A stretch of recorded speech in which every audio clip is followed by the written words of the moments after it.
He races in these blinkers, and he's got quite a few sets of them, but in these blinkers it's sort of like a uniform. Once he puts this on, he becomes Jungle Edge. Well, Jungle Edge has been an absolute life-changing horse. Most small trainers like me are never lucky enough to get a horse like him. Apart from giving me a profile, he's just been a dream come true. Yeah, I just owe him so much. Probably the biggest highlight of his career was not a race he actually won. It was he ran third in the Group 1 Galaxy in Sydney, and that was his first placing in a Group 1 and his first announcement that he was a big player. They all thought I was crazy for running him in it, but he ran very well. He ran the race of his life, and then that was, even though he didn't win, he sort of signalled that he was a top line horse. And he certainly won plenty of times since. Jungle Edge in front from Allman and High Midnight, and Jungle Edge goes all the way, totally untroubled. Jungle Edge won it by 2 lengths. I came to train Jungle Edge by, I trained his half sister, and I was told that he had a younger half brother that was ready to race, and so I started watching Jungle Edge race in a much weaker district. And after he won 2 races, I tried to buy him, but they said no. Then he won 5 races, and I made a much bigger offer. I also offered that they could keep a share, and I wouldn't charge them to train their share, and that's how we acquired him.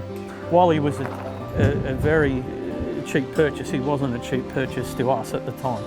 Turned out to be, quite a success story. They don't always.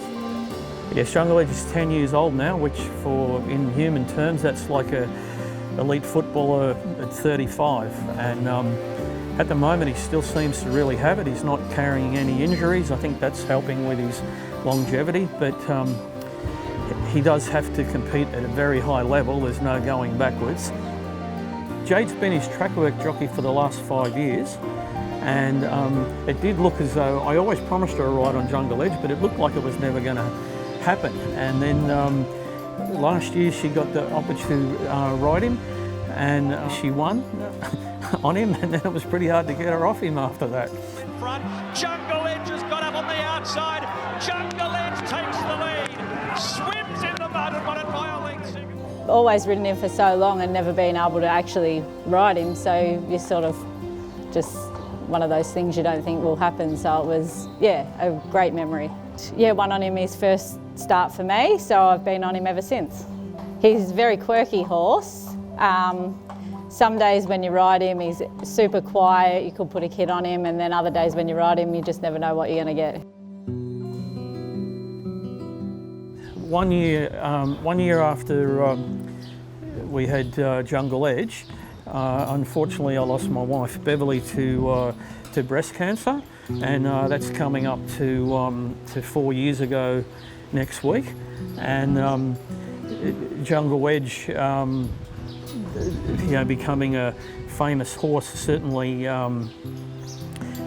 eased the pain of that. And when my wife was sick, battling with cancer, he won a couple of races in Melbourne, and she got to go and see him. And only 3 weeks after she passed away, I went to Sydney, and that's when he started his run in being a top line horse. So it's just been very lucky to have Jungle Edge, and just to help me to get on with things like she would have wanted me to do.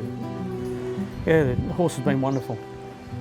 Jungle Edge has been a life-changing horse, and not only my life, he's changed the lives of many people around him. Jade, for one, but there's also some of the other owners in the horse. They've had their troubles in life with people passing away, and he's just helped many families. He's been such a consistent, honest horse. He's just a pleasure to be associated with, and people will be talking about Jungle Edge a long time after he's finished racing. He doesn't always win, but he always has a go, and I think that's what people like. I've spoke to Jungle Edge about what's going to happen when he retires, and He thinks he'd like to go to the Living Legends, and even though I haven't spoke to them yet, I think he'd be a fine candidate for Living Legends. But he wants to know if Living Legends has a pool, otherwise he's not that fussed about going there. But if they've got a pool, he said that'd be fine. I call him Edgy Boy. Everyone else seems to call him Jungle, but I call him Edge. Like as in you too, the Edge. Yeah, he's the king. He can do whatever he wants. I think he's earned that right to do whatever he wants.